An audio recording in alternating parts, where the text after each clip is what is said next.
정미자는 창문을 열었습니다. 4월의 바람이 낡은 커튼을 들썩이게 했습니다. 서울 상도동 15평 아파트의 아침이었습니다. 그녀는 73세였습니다. 40년간 병원 복도를 닦았습니다. 새벽 4시에 일어나 밤 10시에 집에 돌아오는 삶이었습니다. 허리가 굽었고 손가락 마디마디에는 관절염의 흔적이 남아 있었습니다. 그래도 이 집만큼은 온전히 그녀의 것이었습니다. 남편은 15년 전 세상을 떠났습니다. 강경하였습니다. 술을 좋아했던 사람이었습니다. 그가 죽던 날 미자는 눈물을 흘리지 않았습니다. 장례를 치르고 다음 날 출근했습니다. 슬퍼할 시간이 없었습니다. 유일한 가족은 아들 정우석이었습니다. 46세 외아들이었습니다. 대학을 나오지 못했고 이혼한 지 10년이 넘었습니다. 그는 늘 어딘가에 취직했다가 몇 달 만에 그만두곤 했습니다. 미자는 그럴 때마다 돈을 보냈습니다. 묻지 않았습니다. 그저 아들이 굶지 않기를 바랐습니다. 석 달 전 우석이 돌아왔습니다. 엄마, 당분간만 얹혀 살게. 그는 큰 가방 하나를 들고 현관에 섰습니다. 얼굴은 부석부석했고 눈가에는 지친 그림자가 드리워져 있었습니다. 미자는 반색했습니다. 그래. 들어와라. 뭐 먹을 거 있나 봐야지. 그날 밤 미자는 아들이 작은 방에서 코 고는 소리를 들으며 잠들었습니다. 오랜만에 집안에 사람 사는 냄새가 났습니다. 외롭지 않았습니다. 아들이 곁에 있다는 사실만으로도 마음이 든든했습니다. 하지만 한 달쯤 지나자 이상한 일들이 생겼습니다. 욕실 문이 매일 새벽 3시에 열렸습니다. 끼익 하는 소리가 어둠을 갈랐습니다. 처음엔 우석이 화장실에 간다고 생각했습니다. 그런데 소리는 너무 오래 지속됐습니다. 물 흐르는 소리도 변기 뚜껑 닫는 소리도 들리지 않았습니다. 그냥 문이 열리고 한참 뒤 닫힐 뿐이었습니다. 지갑에서 잔돈이 사라지기 시작했습니다. 1,000원짜리 몇 장, 500원짜리 동전 서너 개. 미자는 자신이 깜빡한 줄 알았습니다. 나이 먹으니까 기억이 가물가물하네. 그녀는 스스로를 탓했습니다. 아들을 의심하지 않았습니다. 의심할 수 없었습니다. 사랑은 아직 의심보다 컸습니다. 어느 날 저녁 미자는 우석에게 물었습니다. 우석아, 요즘 일자리는 알아보고 있니? 응. 알아보고 있어. 우석은 휴대전화를 보며 대답했습니다. 눈을 마주치지 않았습니다. 미자는 더 묻지 않았습니다. 밤이 깊어졌습니다. 미자는 침대에 누웠습니다. 어둠 속에서 천장을 바라봤습니다. 옆방에서 우석의 기침 소리가 들렸습니다. 그녀는 눈을 감았습니다. 아들이 집에 있는 게 얼마나 든든한 일인가. 그렇게 스스로를 다독였습니다. 하지만 잠은 쉽게 오지 않았습니다. 무언가가 조금씩, 아주 조금씩 틀어지고 있었습니다. 그녀는 그것을 느끼면서도 애써 외면했습니다. 5월이 되자 미자의 통장 잔액이 눈에 띄게 줄어들었습니다. 매달 받는 기초연금 50만 원이 열흘도 못 가서 바닥났습니다. 이상했습니다. 예전에는 한 달을 꼬박 버텼는데 요즘은 쌀값조차 계산하게 됐습니다. 미자는 은행에 갔습니다. 통장을 정리하고 싶었습니다. 창구 직원이 화면을 보더니 고개를 갸웃했습니다. 고객님, 최근에 게임 사이트 결제가 자주 나가네요. 네, 미자는 귀를 의심했습니다. 직원이 화면을 돌려 보여줬습니다. 낯선 영문 이름들이 줄지어 있었습니다. 5만 원, 3만 원, 7만 원. 작은 금액들이었지만 합치면 한 달에 30만 원이 넘었습니다. 저는 인터넷을 쓸 줄도 모르는데요. 혹시 카드를 다른 분이 쓰신 건 아닌가요? 미자는 입을 다물었습니다. 머릿속이 하얘졌습니다. 카드는 항상 지갑에 있었습니다. 지갑은 방 서랍에 넣어뒀습니다. 그런데 왜? 집으로 돌아오는 길 다리가 후들거렸습니다. 버스 손잡이를 잡은 손에 힘이 들어가지 않았습니다. 창밖 풍경이 흐릿하게 번졌습니다. 현관문을 열었습니다. 우석은 거실 소파에 누워 있었습니다. 텔레비전에서는 오락 프로그램이 흘러나왔습니다. 맥주 캔이 탁자 위에 2개 놓여 있었습니다. 우석아, 미자는 조심스럽게 불렀습니다. 우석이 눈을 뜨지 않고 대답했습니다. 왜? 혹시 엄마 카드 쓴 거니? 잠시 침묵이 흘렀습니다. 우석이 몸을 일으켰습니다. 얼굴에 짜증이 묻어났습니다. 엄마가 또 헷갈리네. 나 그런 거 안 해. 그런데 은행에서 은행에서 뭐? 엄마가 기억을 못 하는 거지. 나 요즘 돈도 없는데 무슨 카드를 써? 우석의 목소리가 높아졌습니다. 미자는 움찔했습니다. 아들이 화내는 모습을 보는 게 두려웠습니다. 그래 엄마가 잘못 봤나 보다. 미자는 고개를 숙였습니다. 방으로 들어가 문을 닫았습니다. 침대 끝에 앉아 한참을 멍하니 있었습니다. 손이 떨렸습니다. 내가 틀렸을까? 그녀는 스스로를 의심했습니다. 나이가 들면 기억이 흐릿해진다고 했습니다. 어쩌면 정말 자신이 뭔가 잘못 본 걸지도 모른다고 생각했습니다. 아들이 거짓말을 할 리 없다고 믿고 싶었습니다. 하지만 밤이 되자 또다시 욕실 문이 열렸습니다.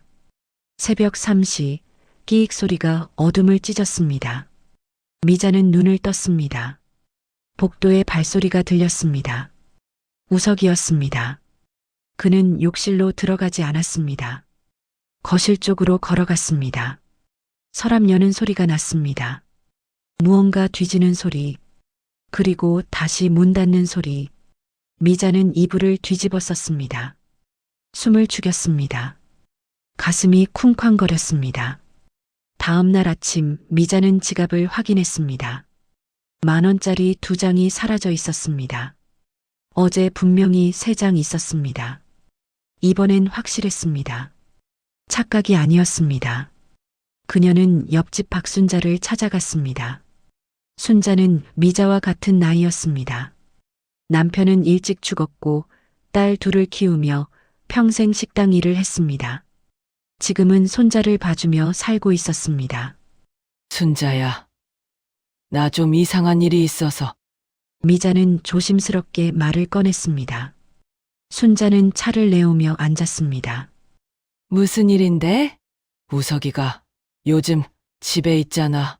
그런데 통장에서 돈이 자꾸 빠져나가. 얼마나? 한 달에 30만 원쯤. 게임 사이트래.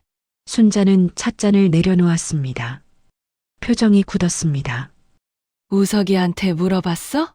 물어봤는데 자기가 안 그랬대. 나보고 헷갈린 거래. 순자는 한숨을 쉬었습니다. 한참을 말없이 있다가 입을 열었습니다. 미자씨, 아들한테 너무 미안해하지 마. 혹시 모를 일이라도 증거는 남겨둬야 해. 증거? 카드 사용 내역이라든가 통장 정리한 거라든가 나중에 필요할 수도 있어. 순자의 목소리는 차분했지만 무거웠습니다. 미자는 고개를 끄덕였습니다. 그러나 마음 한구석이 무너지는 것 같았습니다. 혹시 정말 내 아들이? 집으로 돌아오는 길, 계단을 오르는 발걸음이 무거웠습니다. 현관문 앞에 섰습니다. 손잡이를 잡았습니다. 안에서 텔레비전 소리가 들렸습니다. 우석이 웃는 소리도 들렸습니다. 미자는 문을 열었습니다.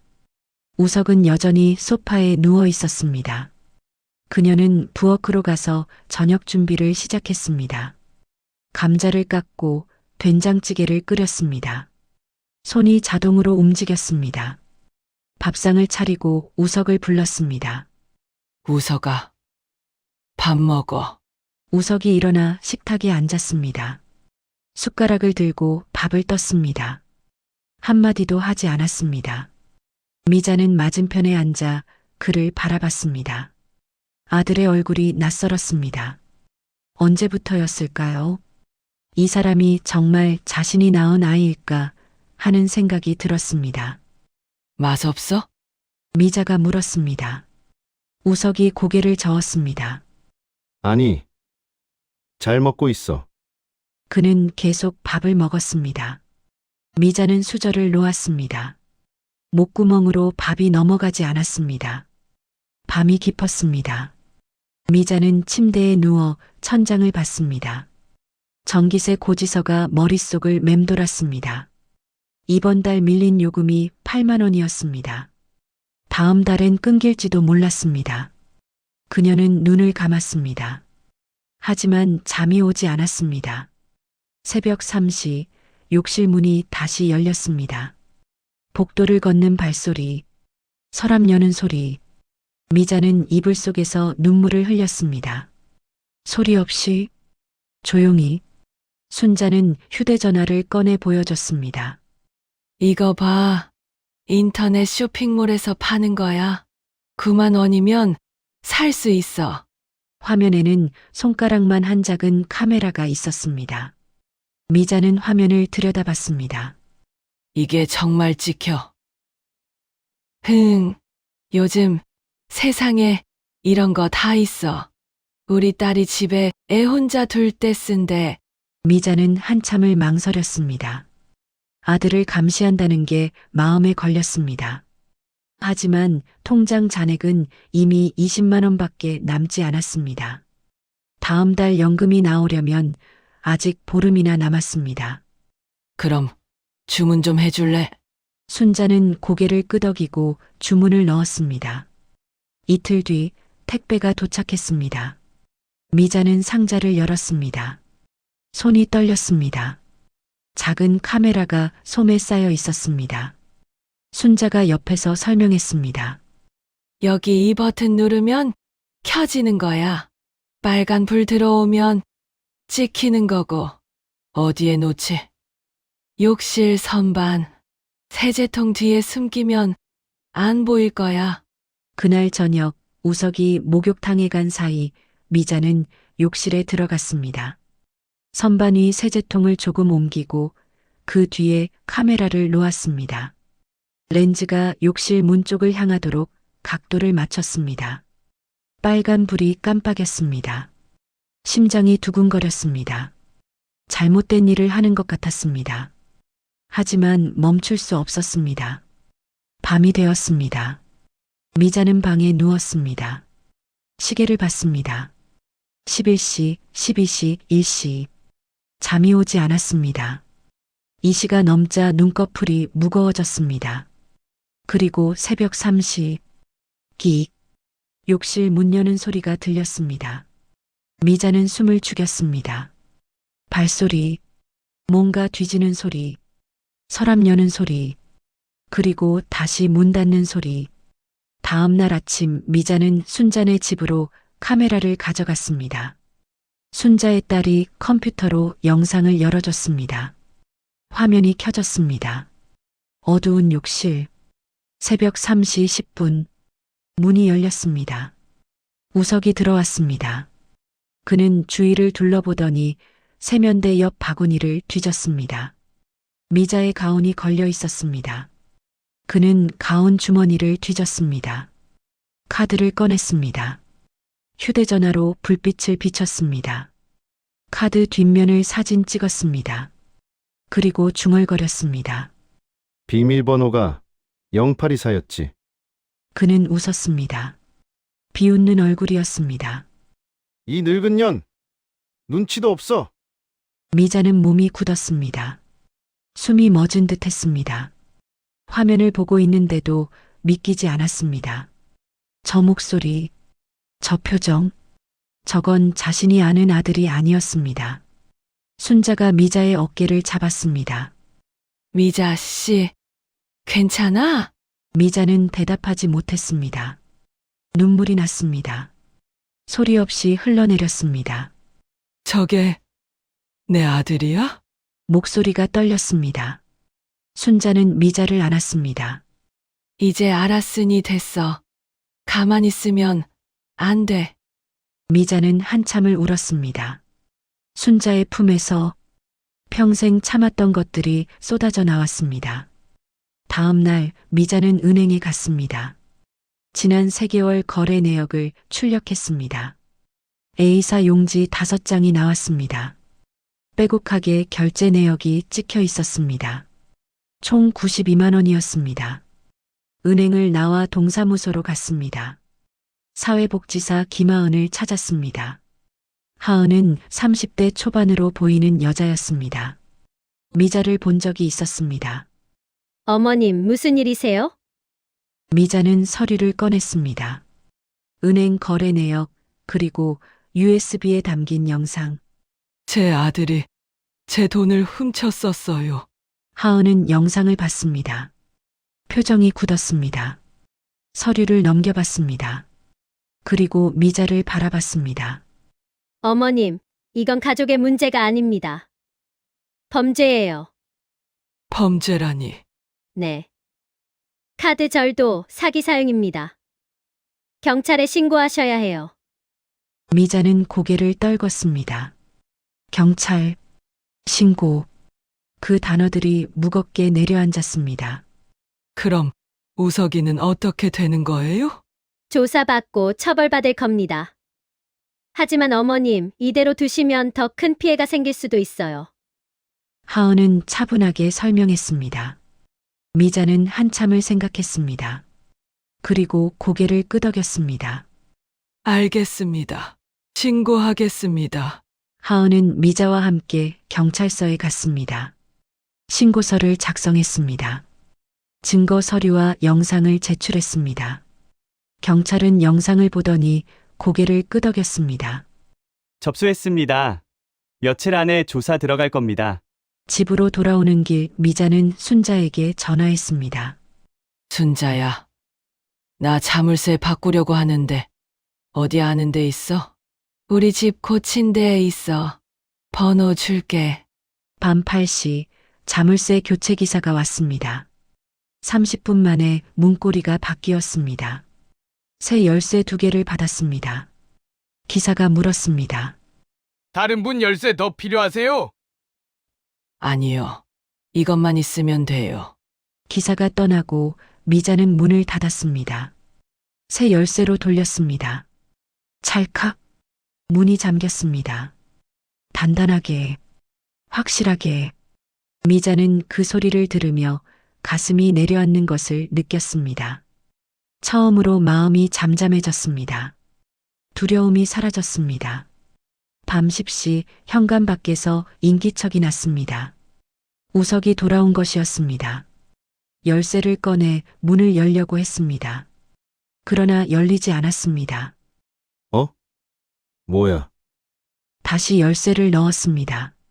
돌리지 않았습니다. 우석이 문을 두드렸습니다. 엄마, 문 좀 열어줘. 미자는 방에 누워 있었습니다. 움직이지 않았습니다. 엄마! 문 열어! 우석의 목소리가 커졌습니다. 미자는 눈을 감았습니다. 귀를 막았습니다. 한참 뒤 밖이 조용해졌습니다. 우석은 어딘가로 갔습니다. 미자는 이불을 덮었습니다. 천장을 봤습니다. 눈물이 흘렀습니다. 하지만 이번엔 슬픔이 아니었습니다. 무언가 끝났다는 안도의 눈물이었습니다. 그날 밤 미자는 평생 처음으로 깊은 잠을 잤습니다. 새벽 3시에도 깨지 않았습니다. 욕실 문소리도 들리지 않았습니다. 그녀는 자고 있었습니다. 평화롭게, 고요하게. 일주일이 지났습니다. 미자는 법원에서 온 서류를 받았습니다. 퇴거 명령이었습니다. 우석은 더 이상 이 집에 들어올 수 없었습니다. 서류를 읽으며 미자는 눈물을 흘렸습니다. 하지만 멈추지 않았습니다. 사회복지사 하은이 함께 있었습니다. 어머님, 오늘 경찰이 동행할 겁니다. 괜찮으시죠? 네. 괜찮아요. 오후 2시 초인종이 울렸습니다. 경찰 2명이 왔습니다. 그리고 우석도 함께 왔습니다. 우석은 현관 앞에 섰습니다. 얼굴이 일그러져 있었습니다. 미자가 문을 열었습니다. 우석이 소리쳤습니다. 엄마! 엄마! 내가 아들이잖아! 목소리가 떨렸습니다. 울먹이는 소리였습니다. 미자는 문틈으로 그를 바라봤습니다. 마음 한구석이 무너졌습니다. 하지만 흔들리지 않았습니다. 그래. 그래서 더 이상은 안 돼. 미자의 목소리는 낮고 차분했습니다. 우석은 눈을 크게 떴습니다. 뭐? 엄마가 지금 무슨 소리를? 내가 내 아들이니까 이제 그만해야 돼. 나도, 너도. 경찰이 우석의 팔을 잡았습니다. 우석은 버둥거렸습니다. 엄마! 엄마! 미자는 고개를 돌렸습니다. 더 이상 볼 수 없었습니다. 경찰이 우석을 데리고 내려갔습니다. 계단을 내려가는 발소리, 멀어지는 목소리, 그리고 고요. 미자는 문을 닫았습니다. 찰칵 자물쇠를 잠갔습니다. 그 순간 두려움이 아닌 평화가 왔습니다. 긴 터널을 빠져나온 것 같았습니다. 창가에 앉았습니다. 햇살이 커튼 사이로 들어왔습니다. 따뜻했습니다. 오랜만에 느끼는 온기였습니다. 한 달이 지났습니다. 미자는 복지관에서 전화를 받았습니다. 어머님, 은빛 새 출발 모임이라고 있어요. 비슷한 경험하신 분들이 모여서 이야기 나누는 자리인데 한번 오실래요? 미자는 처음엔 망설였습니다. 다른 사람들 앞에서 자신의 이야기를 꺼내는 게 부끄러웠습니다. 하지만 결국 갔습니다. 복지관 3층 작은 방. 의자가 동그랗게 놓여 있었습니다. 할머니 5명, 할아버지 2명이 앉아 있었습니다. 모두 비슷한 나이였습니다. 한 할머니가 말했습니다. 저도 아들한테 당했어요. 카드를, 통장을 다 뺏겼어요. 다른 할아버지가 말했습니다. 저는 딸이었어요. 사위까지 같이 와서 집을 팔라고 했어요. 미자는 그들의 이야기를 들으며 울었습니다. 혼자가 아니었습니다. 이렇게 많은 사람들이 같은 아픔을 겪고 있었습니다. 어느 날 복지관에서 작은 강연이 열렸습니다. 지역 주민들을 대상으로 한 노인 인권 이야기였습니다. 하은이 미자에게 부탁했습니다. 어머님, 경험담을 나눠주실 수 있으세요? 미자는 처음엔 고개를 저었습니다. 하지만 하은이 말했습니다. 어머님 이야기가 누군가에겐 용기가 될 수 있어요. 미자는 고민 끝에 고개를 끄덕였습니다. 강연 당일 20명쯤 되는 사람들이 모였습니다. 대부분 나이 든 분들이었습니다. 미자는 단상에 섰습니다. 손이 떨렸습니다. 안녕하세요. 저는 정미자입니다. 목소리가 떨렸습니다. 하지만 계속 말했습니다. 제 아들이 제 돈을 훔쳤었습니다. 저는 처음엔 몰랐어요. 아니, 모르는 척 했어요. 청중들이 조용히 들었습니다. 하지만 이제는 알아요. 사랑한다고 해서 다 용납할 수는 없다는 걸. 용기는 특별한 게 아니에요. 욕실문을 잠그는 것. 그게 제 첫 용기였어요. 미자는 눈물을 닦았습니다. 청중 중 몇몇도 눈물을 흘렸습니다. 지금은 평화로워요. 무섭지 않아요. 혼자지만 외롭지 않아요. 강연이 끝나고 한 할머니가 다가왔습니다. 저도 용기 내볼게요.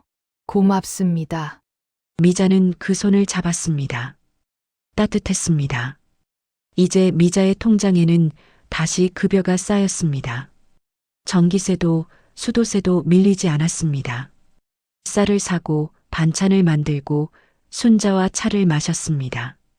마음속엔 조용한 햇살이 들었습니다. 두려움 대신 평온이 자리 잡았습니다.